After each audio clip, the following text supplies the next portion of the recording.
Light off ಮಾಡ್ಬೇಕು. ಅಲ್ಲೊಬ್ಬ ಇದ್ದಾನೆ. ಯುದ್ಧ ನನ್ನ ಮೊದಲ ಆದ್ಯತೆಯಲ್ಲ. ನಾನು ಧರ್ಮ ಮಾರ್ಗದಲ್ಲಿ ನಮ್ಮ ರಾಜ್ಯವನ್ನು ಮರಳಿ ಪಡೆಯಲು ಪ್ರಯತ್ನಿಸಬೇಕೆಂದಿರುವೆ. ಭ್ರಾತೃಶ್ರೀ, ನಾವೊಮ್ಮೆ ಶ್ರೀಕೃಷ್ಣನ ಸಲಹೆಯನ್ನು ಪಡೆಯೋಣ. ನಮ್ಮ ಹೃದಯದಲ್ಲಿ ಉರಿಯುತ್ತಿರುವ ಪ್ರತೀಕಾರದ ಅಗ್ನಿಜ್ವಾಲನಂತರೂ ಯುದ್ಧ ಅವಶ್ಯ ಜ್ಯೇಷ್ಠ ಭ್ರಾತ. ನನಗೂ ಹಾಗೆ ಅನಿಸುತ್ತದೆ. ಆದರೆ ಜ್ಯೇಷ್ಠ ಭ್ರಾತನ ಆಜ್ಞಾಪಾಲಕನಾಗಿರುತ್ತೇನೆ. ಆರ್ಯ, ಇದೇನು ಹೇಳುತ್ತಿರುವುದು ನೀವು? ನಿಮ್ಮ ಧರ್ಮನಿಷ್ಠೆ ಸಜ್ಜನರೆಡೆಗಿರಲಿ. ನಿಮ್ಮ ಸಹಧರ್ಮಿಣಿಯಾದ ನನ್ನನ್ನು ಅಂದು ತುಂಬಿದ ರಾಜಸಭೆಯಲ್ಲಿ ಅವಮಾನ ಮಾಡಿದ ಪಾಪಕರ್ಮಕ್ಕೆ ಆ ದುರ್ಯೋಧನ ಮತ್ತವನ ಅನುಜರ ಮೇಲೆ ನಿಮಗಿದ್ದ ಕೋಪ ಈಗ ಇಲ್ಲವಾಗಿದೆಯೇ? ಹಸ್ತಿನಾಪುರದ ರಾಜ ಸಭಾಂಗಣದಲ್ಲಿ ಎಲ್ಲ ಗುರು ಹಿರಿಯರ ಸಮಕ್ಷಮದಲ್ಲಿ ಆ ದುಶ್ಯಾಸನ ನನ್ನ ಮುಡಿ ಹಿಡಿದು ದರದರನೆ ಎಳೆದು ತಂದು ನನ್ನನ್ನು ವಿವಸ್ತ್ರಗೊಳಿಸಲು ಪ್ರಯತ್ನ ಪಟ್ಟವನಲ್ಲ, ಅವನ ಮೇಲೆ ನಿಮಗೆ ಮರುಕು ಹುಟ್ಟಿದೆಯೇ? ಅಲ್ಲಿ ನಡೆದಿದ್ದ ಎಲ್ಲರಿಗೂ ತಾಯಿ ಸಮಾನಳಾದ ಅತ್ತಿಗೆಯನ್ನು, ಅಂದರೆ ನನ್ನನ್ನು ನೀನು ನನ್ನ ದಾಸಿ ಬಾಯಿಲು ಕೂರು ಎಂದು ತನ್ನ ತೊಡೆ ತೋರಿಸಿ ಗಹಗಹಿಸಿ ನಕ್ಕನಲ್ಲ, ಆ ದುರ್ಹಾಂಕಾರಿ ಸುಯೋಧನ ನಿಮಗೀಗ ಅನುಜನಾಗಿ ಕಾಣುತ್ತಿರುವನೇ? ನಿಮಗೆ ಮಾತ್ರ ಅವರುಗಳು ಅನುಜರು. ಅಂದು ಹಸ್ತಿನಾಪುರದಲ್ಲಿ ಸತ್ತು ಸಮಾಧಿಯಾಗಿದ್ದ ಧರ್ಮ ಇದು ನಿಮ್ಮ ಮಾತುಗಳನ್ನು ಏಕೆ ಆರ್ಯ? ನೀವಾಡಿದ ಅತ್ಯುತಕ್ಕೆ ಬಲಿಯಾದ ನತದೃಷ್ಟ ನಾನು. ನನ್ನ ನೋವಿಗೆ ಬಲಿಯಾಗುವವರು ಯಾರಿಗೂ ಇಲ್ಲಿ. ನನ್ನ ಗೋವಿಂದನಲ್ಲಿ ಅವನೊಬ್ಬ ಮಾತ್ರ ನನ್ನನ್ನು ಅರಿತವನು. ಗೋವಿಂದ, ಗೋವಿಂದ.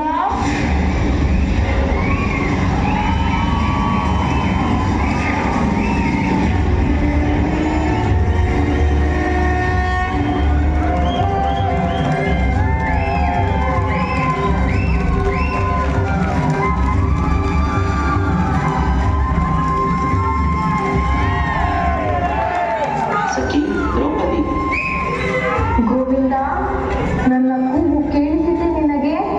ನಾನು ಸ್ಮರಿಸಿದಾಗಲೆಲ್ಲ ಬರುವವನು ನೀನೊಬ್ಬನೇ ಗೋವಿಂದ. ದುಃಖಿಸಬೇಡ ಸಖಿ.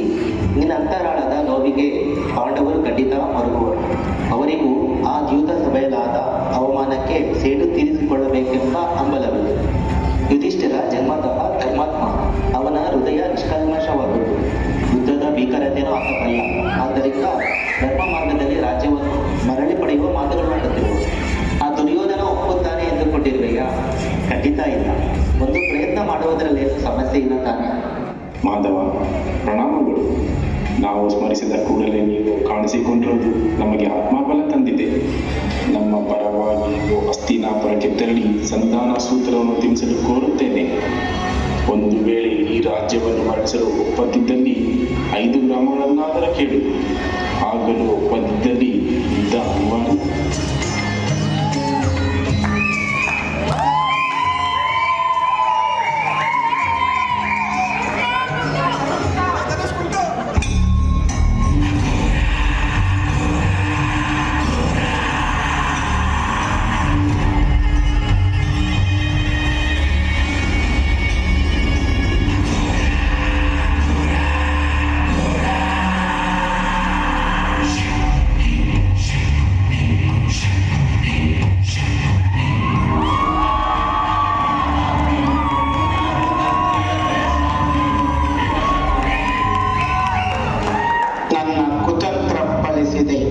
ನನ್ನ ಕಣ್ಣ ಮುಂದೆ ಪೂಜ್ಯ ತಂದೆ ಮತ್ತು ಸಹೋದರರು ಹಸಿವಿನಿಂದ ಸಾವಿಗೀಡಾಗಿದ್ದಕ್ಕೆ ಪ್ರತೀಕಾರ ತಿಳಿಸಿಕೊಳ್ಳುವ ಸಮಯ ಬಂದಿದೆ. ಆ ಮೂರ್ಖ ದುರ್ಯೋಧನನ್ನು ಮುಚ್ಚಿಸಿ ನನ್ನ ಕೈಗುಂಬೆನಾಗಿ ಮಾಡಿಕೊಂಡಿರುವೆ. ಸಂಧಾನಕ್ಕಾಗಿ ವಾಸುದೇವ ಕೃಷ್ಣ ಹಸ್ತಿನಾಪುರಕ್ಕೆ ಆಗಮಿಸುತ್ತಿದ್ದಾನೆ. ಹೇಗಾದರೂ ಮಾಡಿ ಸಂಧಾನವನ್ನು ಕೊನೆಗೊಳಿಸಿದರೆ ಯುದ್ಧವಾಗುತ್ತದೆ. ಆಗ ಕೃಷ್ಣ ಪಾಂಡವರ ಪರ ನಿಲ್ಲುತ್ತಾನೆ. ಕೃಷ್ಣ ಎಲ್ಲಿರುವನೋ ಅಪಕ್ಷತೆಯ ನಿಶ್ಚಿತ. ಇದರಿಂದ ಕೌರವರ ಅಂತ್ಯವಾಗುತ್ತದೆ. ನನ್ನ ಪ್ರತೀಕಾರ ತೀರುತ್ತದೆ.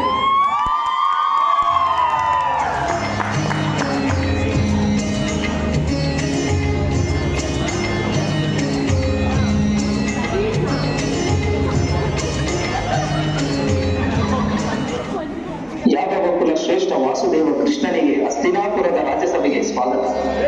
ಮಹಾರಾಜ ಧೃತರಾಷ್ಟ್ರರಿಗೆ ಪ್ರಣಾಮಗಳು. ಕಲ್ಯಾಣವಾಗಲಿ ವಾಸುದೇವ. ಭೀಷ್ಮ, ಗುರುದ್ರೋಣ, ಮಹಾಮಂತ್ರಿ ವಿದುರ ಹಾಗೂ ನೆರೆದಿರುವ ಎಲ್ಲರಿಗೂ ನನ್ನ ನಮನ. ವಾಸುದೇವ ಕೃಷ್ಣನಿಗೆ ಕಲ್ಯಾಣವಾಗಲಿ. ನಿಮ್ಮನ್ನು ನಮ್ಮ ರಾಜ್ಯಸಭೆಯಲ್ಲಿ ಕಂಡು ಸಂತಸವಾಗುತ್ತಿದೆ. ಇನ್ನು ನೀವು ಆಗಮಿಸಿರುವ ಕಾರಣವು ಸಕಲ ಒಳಿತಿಗಾಗಿ. ಮಹಾರಾಜರು ಒಪ್ಪಬೇಕಷ್ಟೇ. ಪಿತಾಮಹರ ನುಡಿಗಳನ್ನು ನಾನು ಅನುಮೋದಿಸುತ್ತೇನೆ. ಎರಡು ಪಕ್ಷಗಳ ನಡುವೆ ಒಂದು ಸಂಧಾನ ಏರ್ಪಟ್ಟರೆ ಮುಂದಾಗುವ ಅನಾಹುತವನ್ನು ತಡೆಯಬಹುದು. ಬನ್ನಿ ವಾಸುದೇವ, ಆಸೀನರಾಗಿ. ಶ್ರೀ ಅಗ್ರಜನಿಲ್ಲದ ಈ ಸಂಧಾನ ಸಭೆ ಹೇಗೆ ಯೋಗ್ಯವಾದುದು? ಹಸ್ತಿನಾಪುರದ ಯುವರಾಜನೇ ಇಲ್ಲದ ರಾಜ್ಯಸಭೆಯಲ್ಲಿ ಇಂತಹ ನಿರ್ಣಯ ತೆಗೆದುಕೊಳ್ಳುವುದು? ದುಶ್ಯಾಸನ ಹೇಳುತ್ತಿರುವುದು ಸರಿಯಾಗೇ ಇದೆ. ಮಿತ್ರ ದುರ್ಯೋಧನನಿಲ್ಲದ ಈ ಸಭೆಯಲ್ಲಿ ಯಾವುದೇ ನಿರ್ಣಯ ತೆಗೆದುಕೊಳ್ಳುವುದನ್ನು ನಾನು ಖಂಡಿಸುತ್ತೇನೆ. ಪುತ್ರ ದುಶ್ಯಾಸನ ಹಾಗೂ ಅಂಗರಾಜಕರಣ, ಇಂದು ನಾವು ಬೆಳೆಯಲು ಸಭೆ ಸೇರುವುದು ಒಂದು ಮಹತ್ವದ ನಿರ್ಣಯ ತೆಗೆದುಕೊಳ್ಳುವುದರ ಬಗ್ಗೆ ತಿಳಿದಿದ್ದರೂ ಯುವರಾಜನಾದವನು ಸಭೆಗೆ ಆಗಮಿಸಿಲ್ಲವೆಂದರೆ ಅದು ಧೂರ್ತತನ. ಶಾಂತಿ ಸಂಧಾನಕ್ಕಾಗಿ ಆಗಮಿಸಿರುವ ಸಂಧಾನಕಾರನಾದ ಶ್ರೀಕೃಷ್ಣನನ್ನು ಸ್ವಾಗತಿಸಲು ಬಾರದ ಆ ದುರ್ಯೋಧನನು ಅಹಂಕಾರವನ್ನು ತೋರಿದ್ದಾನೆ. ತಾತ,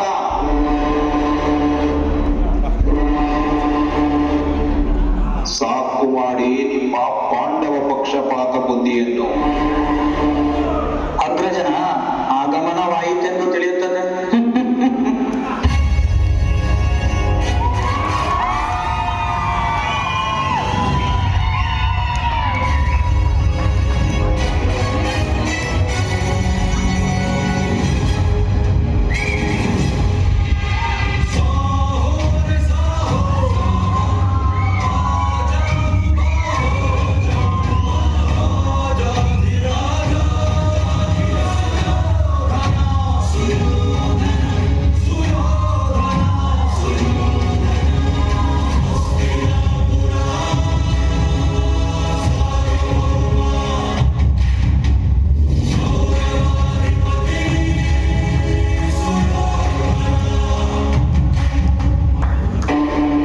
ಯಾರನ್ನು ಎಲ್ಲಿ ಹೇಗೆ ಗೌರವಿಸಿ ಸ್ವಾಗತಿಸಬೇಕು, ರಾಜ ಮರ್ಯಾದೆಯನ್ನು ಕೊಡಬೇಕು ಎಂಬುದು ನನಗೆ ಚೆನ್ನಾಗಿ ತಿಳಿದಿದೆ.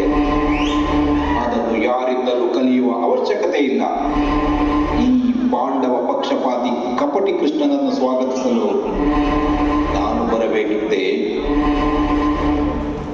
ನಾನಾರು ರಾಜನೀತಿ ಕೋವಿದ, ಪರಿಪಾಲನಾ ನಿಪುಣನು, ಅರಿವಿನ ಭಯಂಕರನಾಗಿ ಕುರು ಸಾಮ್ರಾಜ್ಯವನ್ನು ಶಾಶ್ವತವಾಗಿ ಶಾಸಿಸುವ ಯುವರಾಜನು, ರಾಜನು, ರಾಜಾದಿರಾಜನು ನಾನು.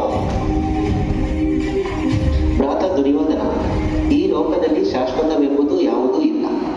ನಿನ್ನ ಈ ಬಿರುದಾಂಕಿತಗಳು ಯಾವುವೂ ಪ್ರಯೋಜನಕ್ಕೆ ಬಾರದವು.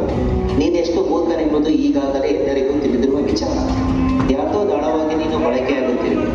ನಿನ್ನ ಅಹಂಕಾರದಿಂದ ಕುರುವಂಶದ ವಿನಾಶವಾಗುವುದು ಬೇಡ. ನಾನು ತಂದಿರುವ ಸಂಧಾನ ಸೂತ್ರವನ್ನು ಕೇಳಿ ಅದರಂತೆ ನಡೆದುಕೊಂಡರೆ ಎಲ್ಲರಿಗೂ ಒಳಿತು. ಪುತ್ರ ದುರ್ಯೋಧನ, ವಾಸುದೇವ ಕೃಷ್ಣ ಈಗ ನಮ್ಮ ಅತಿಥಿ. ಅವರು ತಂದಿರುವ ಸಂಧಾನ ಸೂತ್ರವೇನೆಂದು ಮೊದಲು ಕೇಳಿಸಿಕೊಳ್ಳುವ ನಂತರ ಆ ನಂತರ ಎಲ್ಲರೂ ಕುಳಿತು ಸಮಾಲೋಚನೆ ನಡೆಸಿ ಒಮ್ಮತದ ತೀರ್ಮಾನಕ್ಕೆ ಬಂದರಾಯಿತು. ಮಗು ದುರ್ಯೋಧನ, ಇಲ್ಲಿ ಎಲ್ಲ ಪಾಂಡವರ ಪಕ್ಷಪಾತಿಗಳೇ. ನಿನ್ನ ಪೂಜ್ಯ ಪಿತಾಶ್ರಿಯನ್ನು ತತ್ತರದಿಂದ ಸಂಧಾನಕ್ಕೆ ಒಪ್ಪಿಸುವಂತಿದೆ. ನೀನು ಸೋಲಬೇಡ. ಹಸ್ತಿನಾಪುರದ ರಾಜಸಿಂಹಾಸನಕ್ಕೆ ಗೌರವ ನೀಡಿ ಈ ಕಪಟಿ ತಂದಿರುವ ವಿಷಯವೇನೆಂದು ಅರಿಯಲು ಪ್ರಯತ್ನಿಸುತ್ತೇನೆ. ಮಹಾರಾಜ, ಅಂದು ಮೋಸದಾಟದಲ್ಲಿ ತಮ್ಮ ರಾಜ್ಯವನ್ನು ಕಳೆದುಕೊಂಡ ಪಾಂಡವರು 12 ವರ್ಷಗಳ ವನವಾಸ ಮತ್ತು 1 ವರ್ಷದ ಅಜ್ಞಾತವಾಸವನ್ನು ಮುಗಿಸಿ ಈಗ ತಮ್ಮ ರಾಜ್ಯವನ್ನು ಮರಳಿ ಪಡೆಯುವ ಸಲುವಾಗಿ ನಿಮ್ಮೆಲ್ಲರೊಂದಿಗೆ ಮಾತುಕತೆ ನಡೆಸಲು ನನ್ನನ್ನು ಸಂಧಾನಕಾರನಾಗಿ ಇಲ್ಲಿಗೆ ಕಳಿಸಿದ್ದಾರೆ. ನೀವುಗಳೆಲ್ಲರೂ ಒಪ್ಪಿ ಅವರ ರಾಜ್ಯವನ್ನು ಮರಳಿಸಬೇಕೆಂದು ಕೋರುತ್ತೇನೆ. ಏನು? ರಾಜ್ಯವನ್ನು ಮರಳಿಸಬೇಕೆ? ಯುದ್ಧವಾಗಲಿ ಯೂತವಾಗಲಿ ಒಮ್ಮೆ ಕಳೆದುಕೊಂಡದ್ದನ್ನು ಮರಳಿಸಲಾಗುವುದಿಲ್ಲ. ಈ ವಿಷಯ ಆ ನೀಚ ಪಾಂಡವರಿಗೆ ತಿಳಿದಿಲ್ಲವೇ? ಯಾವ ಕಾರಣಕ್ಕೂ ರಾಜ್ಯವನ್ನು ಹಿಂದಿರುಗಿಸಲಾಗುವುದಿಲ್ಲ. ಮಹಾರಾಜ, ಒಂದು ವೇಳೆ ರಾಜ್ಯವನ್ನು ಮರಳಿಸಲು ಆಗದಿದ್ದಲ್ಲಿ 5 ಗ್ರಾಮಗಳನ್ನು ಬಿಟ್ಟುಕೊಡಿ. ಪಾಂಡವರು ಅವರ ಪಾಡಿಗವರು ಯಾರಿಗೂ ತೊಂದರೆ ಕೊಡದಂತೆ ಇರುವರು. 5 ಗ್ರಾಮಗಳ? ಪಾಂಡವರಿಗೆ ಒಂದು ಸೂಜಿ ಮನೆಯಷ್ಟು ಜಾಗವನ್ನು ಕೊಡುವುದಿಲ್ಲ. ಕೃಷ್ಣ, ನೀನು ಆ ದುಷ್ಟ ಪಾಂಡವರ ಪರವಹಿಸಿ ಇಲ್ಲಿಗೆ ಬಂದಿರುವ ಕಾರಣಕ್ಕೆ ನಿನ್ನನ್ನು ಬಂದಿಯನ್ನಾಗಿಸಲಾಗುವುದು.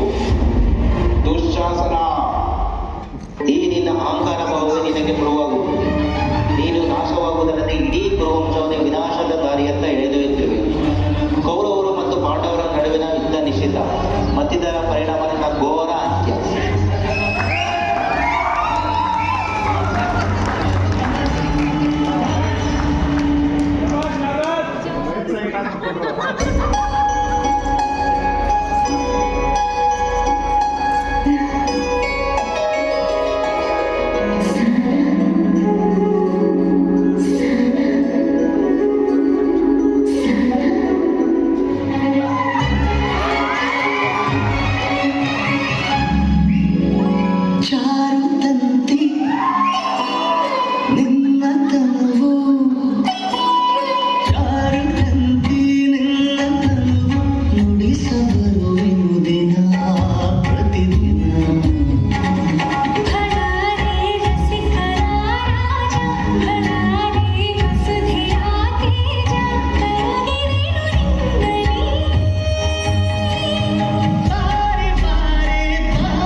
ಕೌರವೇಶ, ನನ್ನ ಹೃದಯ ಸಿಂಹಾಸನಾಧಿಪತಿ. ಪಾಂಡವರನ್ನು ಕಂಡರೆ ಏಕೆ ಇಷ್ಟು ದ್ವೇಷ? ಎಲ್ಲರನ್ನೂ ಪ್ರೀತಿಯಿಂದ ಕಾಣುವ ಹೃದಯ ವೈಶಾಲ್ಯತೆ ನಿಮ್ಮಲ್ಲೂ ಇದೆ ಎಂಬುದು ನನ್ನ ಹೊರತು ಬೇರೆ ಯಾರಿಗೂ ಕಾಣಿಸುತ್ತಿಲ್ಲ. ಪಾಂಡವರು ನಮ್ಮ ಚಿಕ್ಕಪ್ಪ ಪಾಂಡುರಾಜರ ಪುತ್ರರೆಂದು ಒಪ್ಪಿಕೊಳ್ಳುವುದಾದರೂ ಹೇಗೆ? ಯತಿಗಳಿಂದ ಪಡೆದ ವರಪ್ರಸಾದದ ಮೂಲಕ ಕುಂತಿ ದೇವಿಗೆ ಜನಿಸಿದ ಆ ಐವರು ಹೇಗೆ ನಮ್ಮ ವಂಶಜರಾಗುತ್ತಾರೆ? ಪ್ರಿಯೆ, ನಮ್ಮ ಏಕಾಂತದ ಸಮಯದಲ್ಲಿ ಪಾಂಡವರ ವಿಷಯ ತೆಗೆದು ನನ್ನ ಮನಸ್ಸಿಗೆ ನೋವುಂಟು ಮಾಡಿದೆ. ಛೆ, ನನಗೀಗ ಇಲ್ಲಿರಲು ಮನಸ್ಸಾಗುತ್ತಿಲ್ಲ. ಕೌರವೇಶ, ಇಲ್ಲಿ ಕೌರವೇಶ.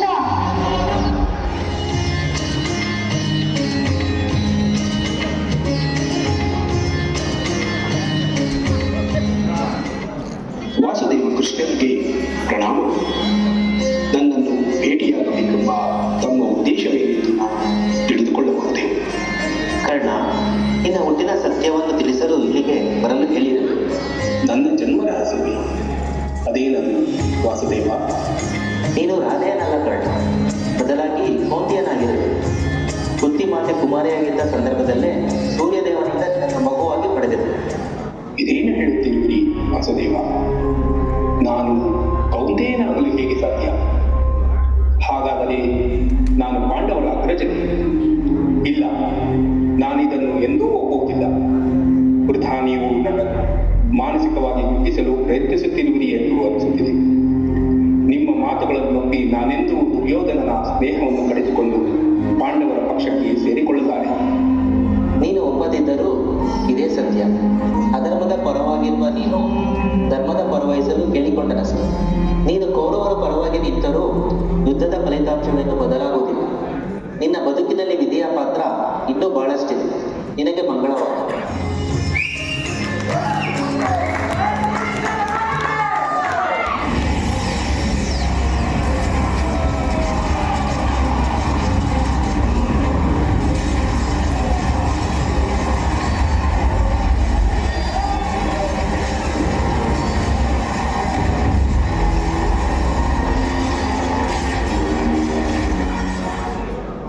ಮಾಧವ, ನನ್ನ ಮನಸ್ಸಿನಲ್ಲೇನೋ ತಳಮಳ. ಪೂಜ್ಯ ತಾತ, ವಿದ್ಯೆ ಕಲಿಸಿದ ಗುರುಗಳು, ಅನುಜರು, ಬಂಧುಗಳು ಇವರ ಮೇಲೆ ಯುದ್ಧ ಮಾಡಿ ಏನು ಸಾಧಿಸಬೇಕು? ಅರ್ಜುನ, ಇಂದಿಲ್ಲಿ ಈಗ ನಿನ್ನ ಧರ್ಮಾಚರಣೆಯನ್ನು ನಿನ್ನ ಮನಸ್ಸಿನಿಂದಲ್ಲ, ಬುದ್ಧಿಯಿಂದ ಮಾಡಬೇಕಾಗುತ್ತದೆ. ಇದು ಧರ್ಮ ಯುದ್ಧ. ಇಲ್ಲಿ ನೀನು ಹೋರಾಡಬೇಕಾಗಿರೋದು ನಿನ್ನ ಬಂಧುಗಳ ಎದುರಲ್ಲ, ಅಧರ್ಮದ ಎದುರು. ಹಾಗಾಗಿ ನಿನ್ನ ಮನಸ್ಸಿನ ಮನಸ್ಸಿನ ವ್ಯಾಕುಲತೆಯನ್ನು ದೂರ ಮಾಡಿ ಯುದ್ಧ ಮಾಡು. ಧರ್ಮಕ್ಕೆ ಗೆಲುವಾಗುವಂತೆ ನಾನು ನೋಡಿಕೊಳ್ಳು.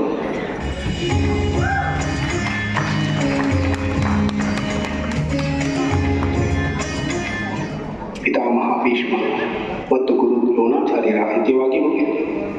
ಈಗ ಮಿತ್ರ ದುರ್ಯೋಧನನಿಗಾಗಿ ನಾನು ನನ್ನ ಶೌರ್ಯವನ್ನು ಮೆರೆಯಬೇಕು. ಅವನಿಗಾಗಿ ಈ ಯುದ್ಧವನ್ನು ಗೆಲ್ಲಬೇಕು. ಆದರೆ ಕೃಷ್ಣನಿಂದ ಮನೋಘಾತವಾಗಿದೆ. ಹರಿಯುವ ನೀರಿನ ವಿರುದ್ಧ ಈಜಬೇಕಿದೆ. ಕುಮಾರ ಕರ್ಣ, ಪಾಂಡವರ ಮಾತೆಗೆ ಪ್ರಣಾಮಗಳು. ಪಾಂಡವ ಮಾತೆ ಎಂದು ನನ್ನನ್ನು ಅಡಕವಾಡಬೇಡ ಪುತ್ರ. ನಾನು ನಿನಗೂ ಮಾತೆ.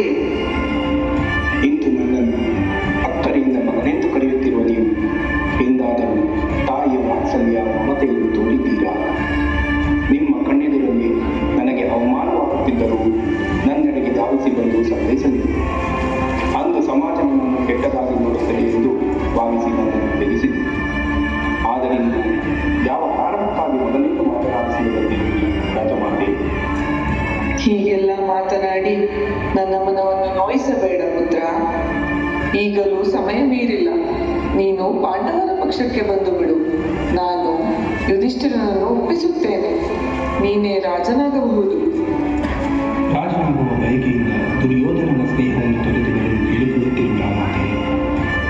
ಲೋಕವೇ ನನ್ನನ್ನು ಸೂತ ಪುತ್ರನೆಂದು ನಿಂದಿಸುತ್ತಿದ್ದ ಸಮಯದಲ್ಲಿ ನನ್ನೆಡೆಗೆ ಸ್ನೇಹ ಹಸ್ತವನ್ನು ಚಾಚಿ ನನಗೊಂದು ಗೌರವ ಸ್ಥಾನವನ್ನು ಕೊಟ್ಟವನು ಸುಯೋಧನ. ಆತನನ್ನು ಬಿಟ್ಟು ಬರುವುದೆಂದರೆ ಅದು ಅಧರ್ಮವೇ ಸರಿ. ನೀವು ಇದೊಂದನ್ನು ಬಿಟ್ಟು ಬೇರೆ ಏನಾದರೂ ಹೇಳುವುದು ಅಥವಾ ಕೇಳುವುದಿದ್ದರೆ ಉಳಿದೆನ್ನುವುದು ನನ್ನ ಭಾವನೆ.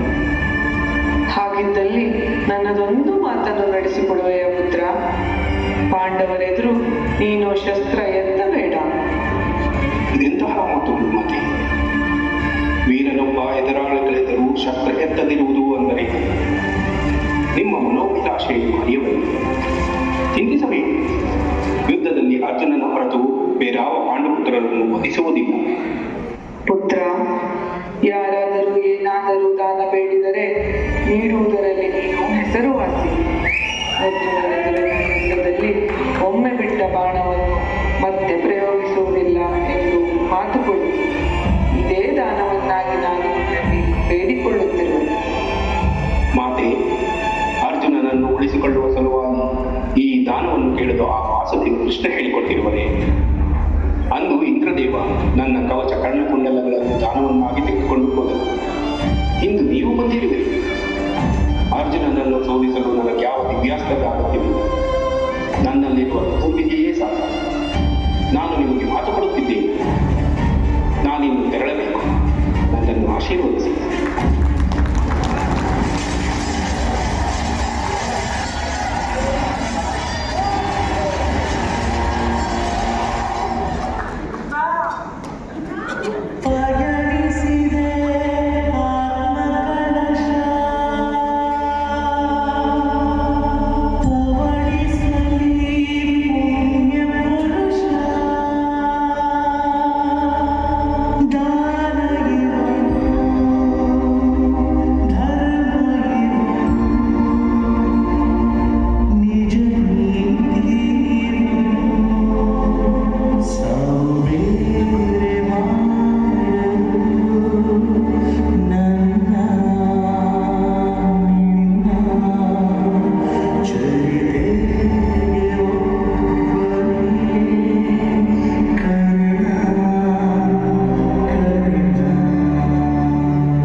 ಮಿತ್ರಕರ್ಣ, ಆ ದುಷ್ಟ ಪಾಂಡವರು ಮೋಸದಿಂದ ನಿನ್ನನ್ನು ಕೊಂದು ಬಿಟ್ಟರಲ್ಲ.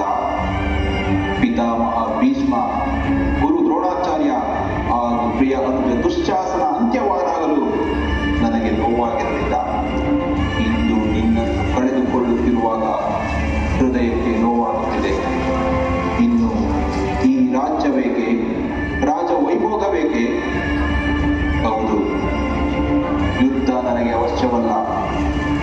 ಜನಸಮಾಧಿಯಾಗುವುದೊಂದೇ ಮಾರ್ಗ.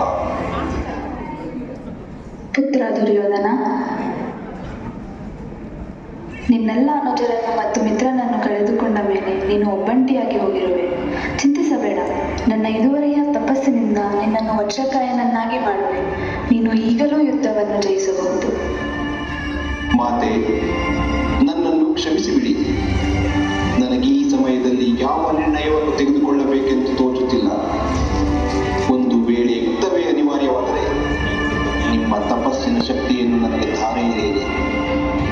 ಆದರೆ ಈಗ ನನಗೆ ತೆರಳಲು ಅನುಮತಿ ನೀಡಿ. ಶುಭವಾಗಲಿ ಪುತ್ರ.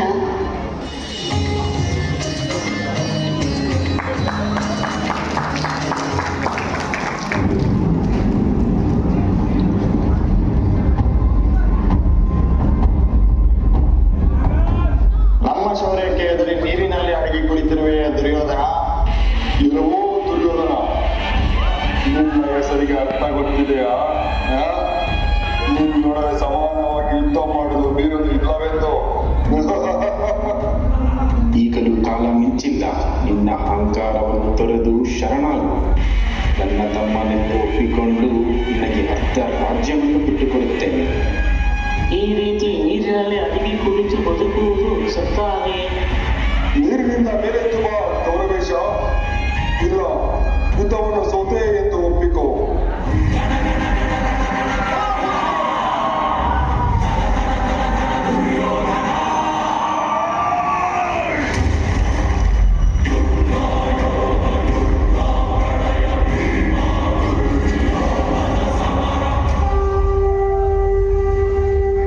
ಕೃಷ್ಣ, ಜಲ ಸಮಾಧಿಗೆ ಹೋದದ್ದು ಶಕ್ತಿ ಸಾಮರ್ಥ್ಯ ಇಲ್ಲವೆಂದಲ್ಲ.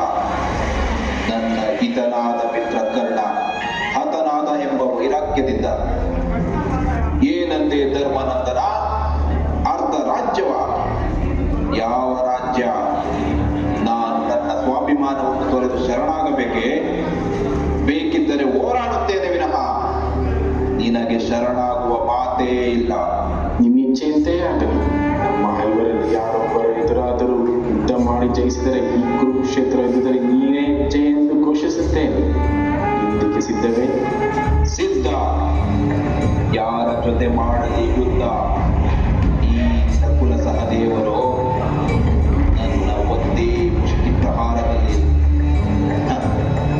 ಈ ಬಾಲಕರ ಜೊತೆ ಶತಕ ಜಪಲ ಸಂಪನ್ನನಾದ ನಾನು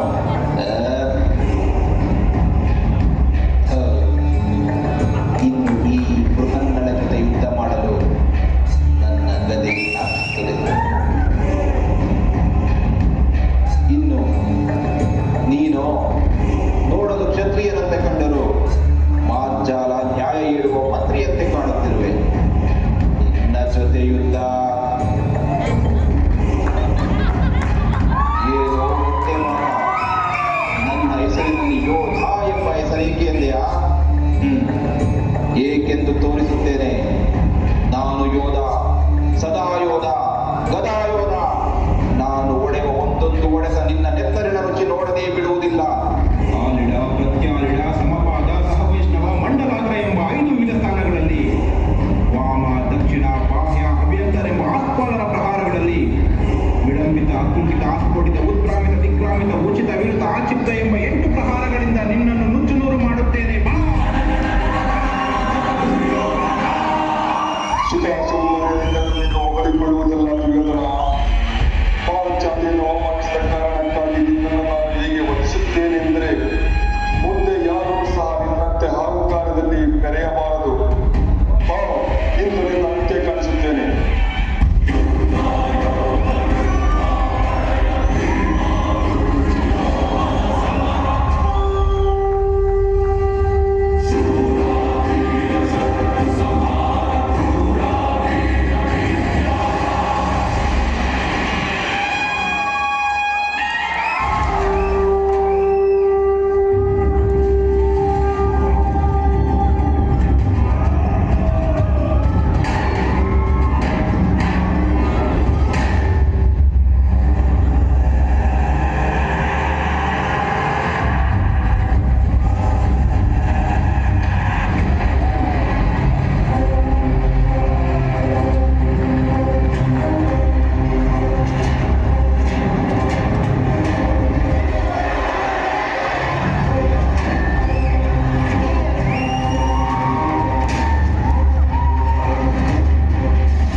ದುಷ್ಟ ದುರ್ಯೋಧನ, ದ್ರೌಪದಿಯನ್ನು ದಾಸಿ ಎಂದು ಅವಮಾನಿಸಿ ಕೂಡಲು ನಿನ್ನ ತೊಡೆ ತೋರಿಸಿದ್ದಕ್ಕಾಗಿ ನಿನ್ನ ತೊಡೆಯನ್ನು ಮುರಿಯದೆ ಹೋದರೆ ನಾನು ಬಲಾಢ್ಯವನೇ ಅಲ್ಲ.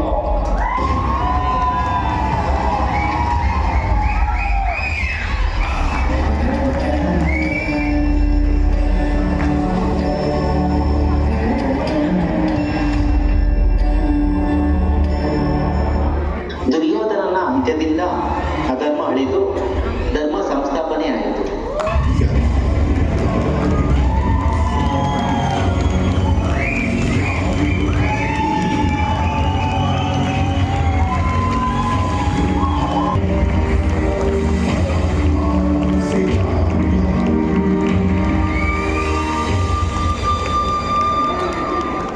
ಕೃಷ್ಣ, ಎಲ್ಲವೂ ಇಲ್ಲಿಗೆ ಮುಗಿಯಲಿಲ್ಲ.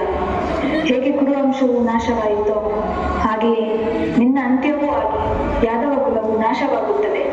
ಇದು ಗಾಂಧಾರಿಯ ಶಾಪ.